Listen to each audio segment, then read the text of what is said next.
One of the questions that I get asked frequently is, when should I hire someone?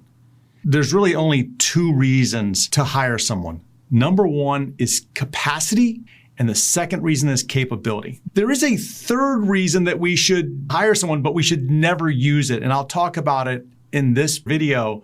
I'm Scott Todd, and today we are talking about hiring people. That's where my two rules of hiring come in: capability and capacity. So let's go through capability first. As a business owner, you cannot gain all the skills that you need to run your business. It's impossible. There are too many skill sets that are needed to grow and to scale a business. Why do you think large companies have specialized departments? They have an accounting department, and they have a finance department, and they have a treasury department, and they have a marketing department, and a legal department, and it goes on and on and on. And it's because it's a specialized skill. As the business owner, you kind of need to know really all those departments and how those things operate, but there's no way that you can possibly gain the skill set that you need to be good at any of them. There is that old adage that says a jack of all trades is a master of none. There's an additional saying that oftentimes gets sliced off of that, and it's they're a master of none, but they are better than a master of one. See, that's the whole thing. Business owners, we have to be multi-talented, multidisciplined. We cannot just be this one piece, but at the same time, we can't go deep.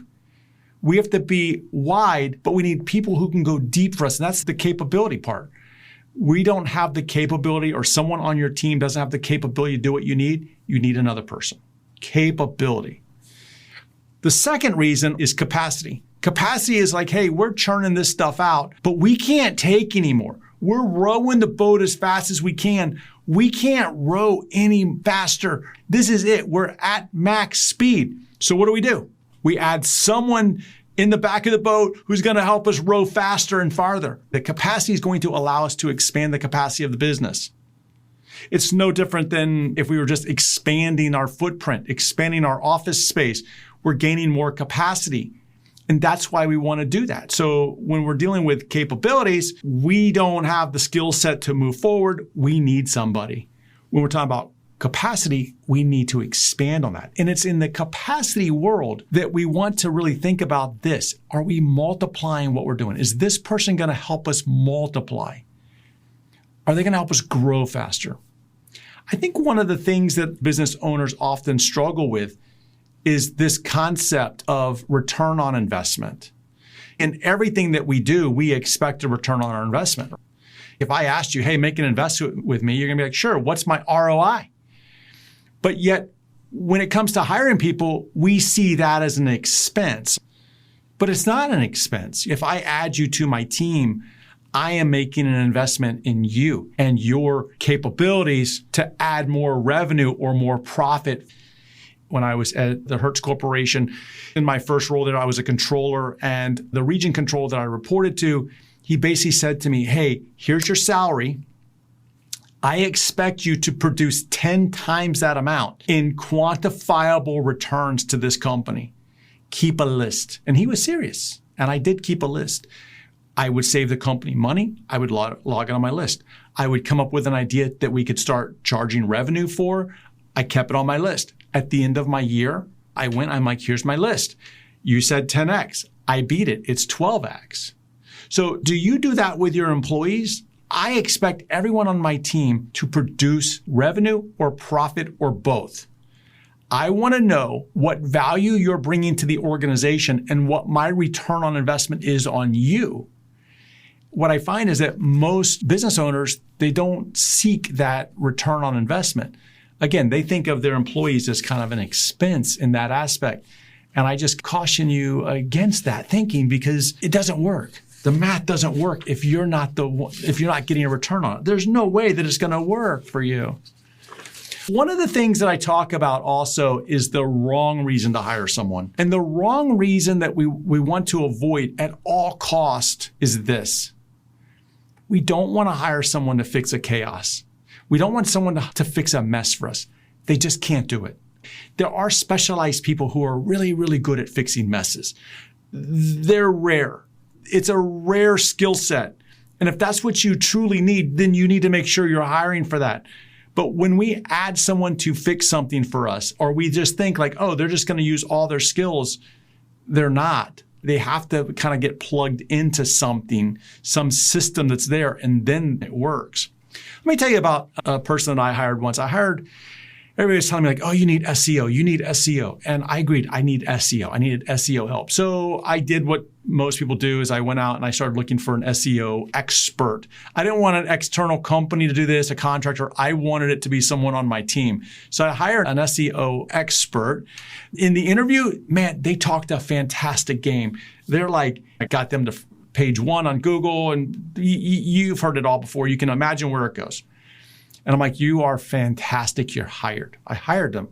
And on the very first day, I said to them, hey, welcome to the company.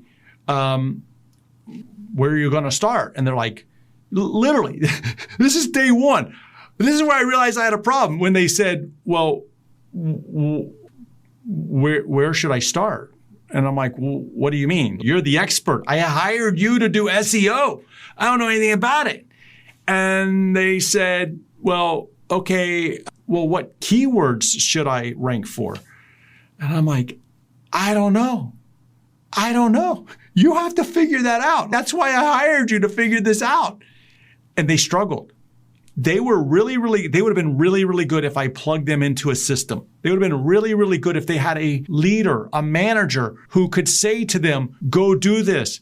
But for them to kind of take this on and start from scratch, they were lost. And that's not their problem. That was my problem because number 1, I hired for the wrong reason. And number 2, I didn't have the system or the framework set up. So when we go to hire somebody, we want to make sure that they're going to be able to plug into something. Something is working and they can pick up on it and then multiply. Remember, that's the key word. I want them to multiply. We're doing this, now multiply, amplify what we're already doing. And in my experience, there's kind of three ways to approach this. And this is how I do it. Number 1 is I start off with the process map. I map out from start to finish how this thing flows so that everybody understands this is what people do. This is how technology interacts with that. Step number 2 is I tie it back to revenue or profit. I have to see that it's going to generate some profit here. I'm going to hire you as a video editor. I need you to amplify my message. I need you to get me more audience because more audience is going to lead to X, Y, and Z. That's what we do here. We all drive towards some level of revenue. Otherwise, the system doesn't work. The economics has to work. The third thing that I ask is the hard question. Is adding them to this company going to multiply something? And if the answer is no, we don't add. When we talk about hiring, it's a simple 2 steps. Am I gaining capacity by hiring this person, or am I gaining capability? And if I'm not gaining either one of those, I need to steer clear. All right. So I hope that helps you, and I will see you in the next episode.